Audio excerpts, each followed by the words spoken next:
In light of more than 2,000 utterly incompetent fail-son ICE chuddies sweeping into Minnesota, in light of one of those ICE agents gunning down an American citizen, Renee Good, in light of Republicans in Congress funding the violation of our rights, the terrorizing of cities across this country to the tune of tens of billions of our taxpayer dollars, in light of Donald Trump's increasing authoritarian agenda, and in light of Governor Tim Walz asking the rest of the country to stand up against what the regime is doing alongside Minnesotans, I think this is a good time for us to redo an exercise that I asked people to engage in a couple of months ago, and that's doing a really comprehensive risk assessment. What is it that we are willing to risk for our own liberty? What is it that we are willing to risk in the name of being part of the pro-democracy resistance?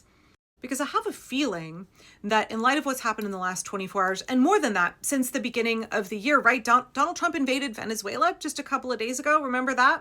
And I think that folks' risk threshold is really changing, is really shifting. We have more information, circumstances have changed. We need to do a new risk assessment. Months ago, when I was doing this series on nonviolent direct action and civil disobedience, I tried really hard to communicate, like, hey, when we're organizing together, it needs to be no shame and no judgment. And that means if you see somebody who is not willing to take risks as big as you, don't judge them for that. We all have a different risk threshold. We all have different physical, financial, time, etc. limitations. Some of us are caregivers for elderly relatives. Some of us have little children. Some of us can't afford to lose our jobs. Some of us have no financial buffer. Some of us have a lot of a financial buffer. Some people have physical limitations. That means that they may not be able to do things that you do, and that's okay. One of the most beautiful things about resistance organizing is that it brings together hugely diverse people who are united around a common goal: democracy, human rights, and we all bring different lived experience, and we all have different things that we're really good at, different things that we can give. All have different capabilities, and that's like, okay, that's a really good thing. Not everybody is meant to be on the front lines getting pepper sprayed by ICE and thrown to the ground and arrested. Not everybody can cut a big fat check for the ACLU. Some people are going to lead the trainings and the workshops, and some people are going to be on the setup crew, getting all the chairs put out, getting the photocopies made. Some folks are going to be willing to engage in civil disobedience while the rest of us do the bake sale to create a bail fund for them, right? And likewise, because we're really diverse, that means that we are going to be targeted by the regime in different ways. Some of us have our liberty and our lives more imperiled than others. And that may result in some folks being like, I got nothing left to lose. I'm all in. I'm willing to take really big risks because this is it for me, right? When we saw during the ACT UP AIDS movement, there were men who were not going to live more than a few more months, and they knew it. And so they were willing to take huge risks, knowing that they were doing so for their comrades, for their friends in the movement, hoping to get results that would save their lives. Sometimes it means if a person is more targeted by the regime right now, that they may need to take smaller risks. They may have to be more cautious so that they don't get arrested and stuffed in a concentration camp because they have family to take care of, right? They have to feed their children. They have obligations that we may not know about. So always no shame, no judgment. People are going to have a different risk assessment. And also, as circumstances change, as people become more threatened by the regime, as they have more to lose by allowing fascism to advance forward, right? Their analysis is going to shift. I think it's really important that we're doing a risk analysis for ourselves far more often than once every 3-4 months. I think we need to check in with ourselves on a weekly basis from now on. What is it that I'm willing to risk, right? One of my favorite quotes from Timothy Snyder is, we can either fight for freedom or we can die in unfreedom. I think about that quote probably every single day. There is so much more that the regime will take from us by force than what we will have to willingly sacrifice right now in order to stop them. One of the things that we talked about in this nonviolent resistance workshop that I was a part of was that when the regime starts to target you or your loved ones in heavier ways, you may be willing to take bigger risks when it feels like it's closer to home. When you are more directly impacted by the terrible things that the regime is doing, you may be more likely to take real big risks.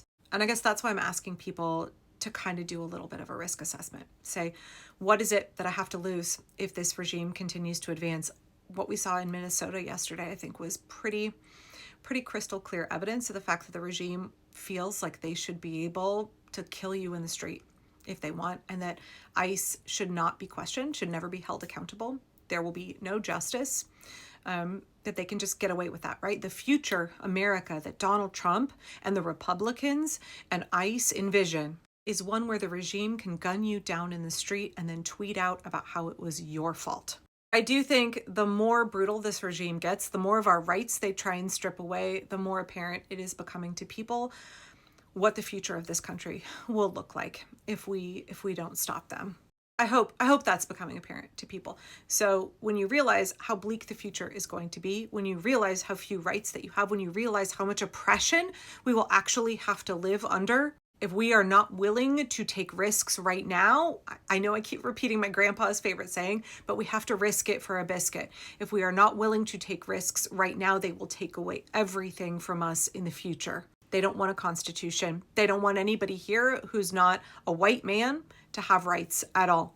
And even then, they don't want most white men to have rights, y'all. They don't want any of us to really have any freedom whatsoever. They want us to be controlled by a few hundred incredibly rich fucks who use us for our labor, our life hours. They want us to have a life where just like complete submission to whatever it is that they want. They want us to be used to fill their coffers and fulfill their whims. That's all that they want for us. That's all of the future that they want us to be able to experience. And I don't know about you, but I certainly dream a lot bigger than that, a whole hell of a lot bigger than that for myself and for my children and for everybody, for all my neighbors, for everybody in this country. We deserve so much more than what this regime wants us to have access to. And I think when people actually get a glimpse of how bleak the future will be under Donald Trump, we're all willing to take bigger risks. We have to level up on our organizing now, make more sacrifices now so that we can have the future that we dream of and we deserve. So if you said in the past, like, okay, I'm willing to donate this amount, I'm willing to give $50 a month to the ACLU or whatever it is, maybe you want to reassess that and say, how can I dig deeper? What other sacrifices can I make? If in the past you're like, I wasn't willing to get arrested. No, not yet. But maybe now they're coming for your kids' healthcare. They've cut off the grant funding that your lab uses. Donald Trump has clawed back the infrastructure money that you as a contractor were owed for this project that was really going to improve your community, Cuspe. Maybe they're fucking gunning down your neighbor in the street now. So maybe your risk tolerance, right? Changing. Time to do a reassessment. The regime is moving at a really rapid pace, and I think that requires us to constantly be reevaluating. What is it that we are prepared to give? What is required of us in this moment so that we don't have a future that looks like unfreedom, so we don't have a future where they take away everything from us by force? So maybe this is a good time to get together with a trusted group of people, family, or maybe your local organizing in your neighborhood, maybe your Indivisible group, maybe it's your knitting circle. I don't know. Whoever it is, and say, hey, let's do a little risk assessment here. What is it that we feel is threatened? What kinds of freedoms do we feel are threatened right now?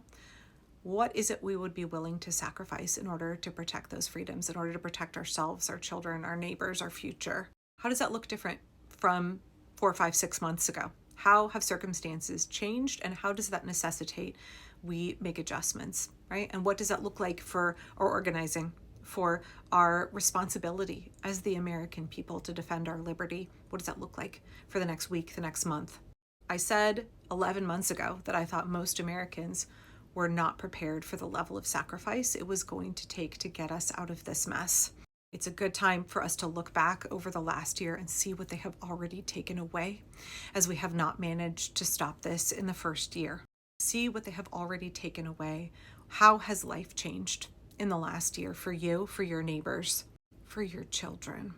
And then look ahead, see everything that could change even further. How much worse will it get if we don't act now in earnest? So maybe go ahead and do that assessment again with folks that you trust in a place where there's no shame, no judgment. And then let's get moving, because I completely agree with Governor Walz. We have to stand together against this.